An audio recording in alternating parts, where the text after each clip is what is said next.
Dennis Shantar, Yes, very welcome to Supermarket and Warhol Minutes. thank you. Great having you here, and you come all the way from Brussels in Belgium. Yeah, Is that where you're originated from? no, I'm originally from Ukraine, but I grew up in Zurich, Switzerland, Yes. and I moved to Belgium 4 years ago. 4 years ago. Wow. But to Antwerp, not to Brussels. And what is your art about? What is the essence of your art? I'm mostly working with textiles, recycled ones, gifted ones, that's important, second-hand ones. And I have an ongoing research project that is called God Save the Queers. And it's looking at saints and iconography and religious text from a contemporary queer perspective. So what I do basically is I look at different saints and I group them together to tell different stories. Wow. And new stories in a way. Yeah. Yes, I mean, there is always a push and pull a bit between the queer and the religious. Yes, exactly. Wouldn't you say? I mean, yes. and there's also the passion of the saints, I think is an important. Is that part of the work, to bring forth the passion, or maybe the martyrdom? Yeah, actually, I see a lot correlation between being an artist, being a queer person, and saints. So also for me, queer is more than just the sexuality. It's like in general going against society and such norms. So it's like coming from the Indo-Germanic word of crooked. So it's in German we have the word queer. So it's going against the straight line. So for me, saints, there were immigrants, heremites, martyrs, fools, people who didn't want to be in, like fit in. And only when they get canonized by an institution, they're getting back into society and they can't control their narrative anymore. And the church is kind of using their stories for their own agenda. And with artists, you have a bit the same. As soon as you end up in an institution or you sell your work, it's difficult to keep controlling the narrative. Yes. And the institution, again, another institution, can control it and use it in their own way as they want it. So yeah, I see there a lot of parallels. Yeah. And you said the materials are mainly textiles and recycled. How did that start?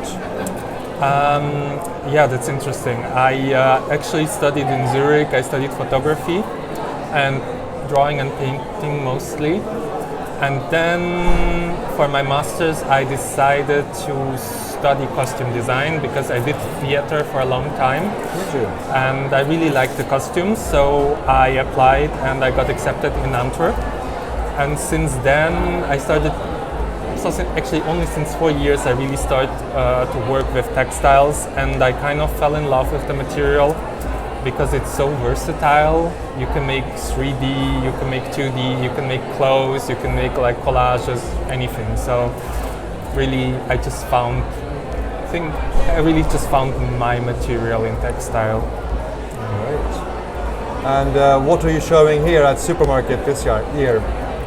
I made a new work specifically for a supermarket. It's called Chapel Against Fascism. And it's one big tapestry, collage, textile, and one sculpture. And the tapestry is showing 9 saints from Europe who fought against the Nazi regime in the last century.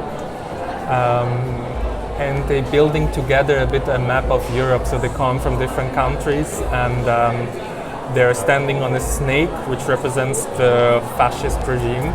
Yeah. And on the floor you have a sculpture who looks like the relics from the Roman catacombs. So there's a lot of jewelry, but they're wearing like a trekking suit. So it's kind of something more modern, and it's a future unknown saint.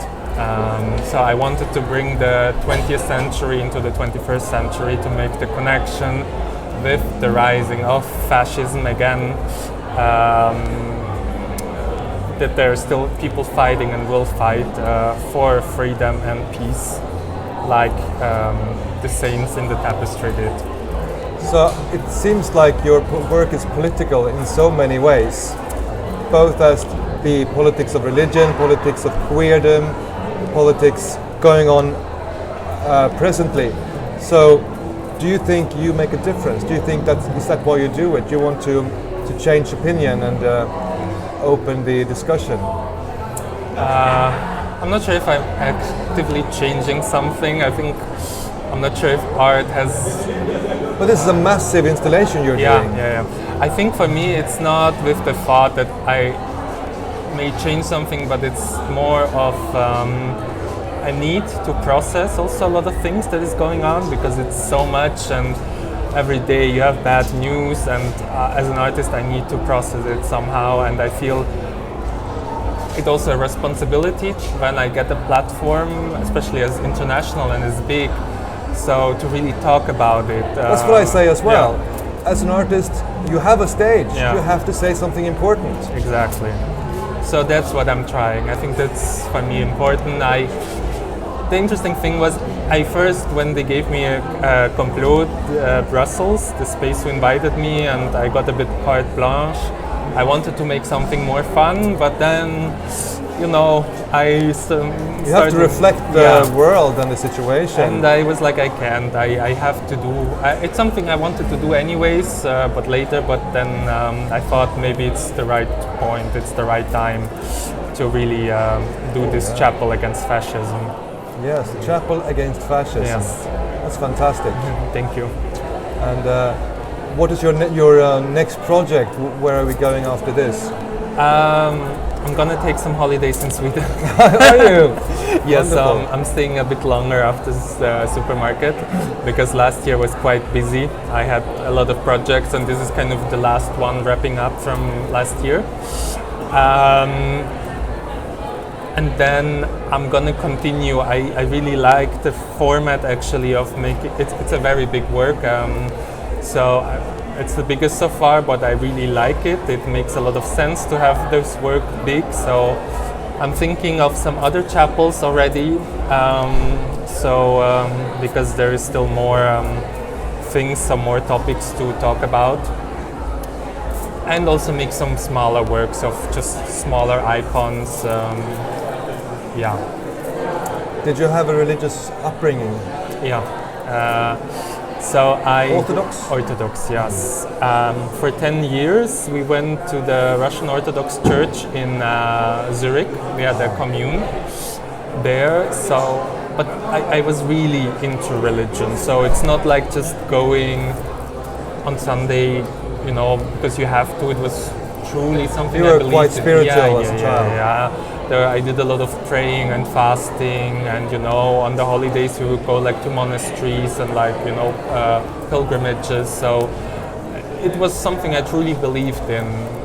But with the Orthodox Church, it's very difficult, especially when you realize with your sexuality that this is not working, and you find to more and more discrepancy with your own belief and your own person and your own worldviews, that kind of the church is very contradictory also in many ways.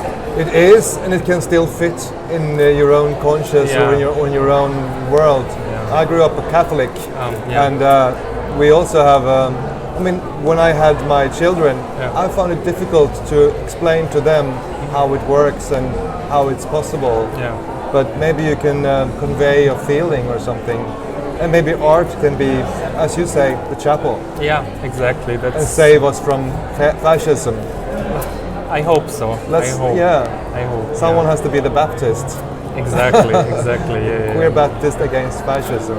Yeah, that's my hopes and dreams, of course. I hope that art in some way can make a chance, of course. And do you have an upcoming exhibition after this? Nothing really concrete, to be fair, which I also planned because, as I said, I need some break. Yes. But I'm really open. I'm not planning too much ahead. I'm always going with the flow. you know, I work in whole Belgium, so it's not only in Antwerp or Brussels. So I work in different cities and villages. I'm super happy they invited me to Sweden. It was not on my bingo list, but I was like, oh great, I've never been to Sweden, so you Wonderful. know, wherever they invite me, I go. Well, we're very happy to have you. Thank you you. so much for coming to Warhol Minutes and Studio 44. Yes, thank you for having me.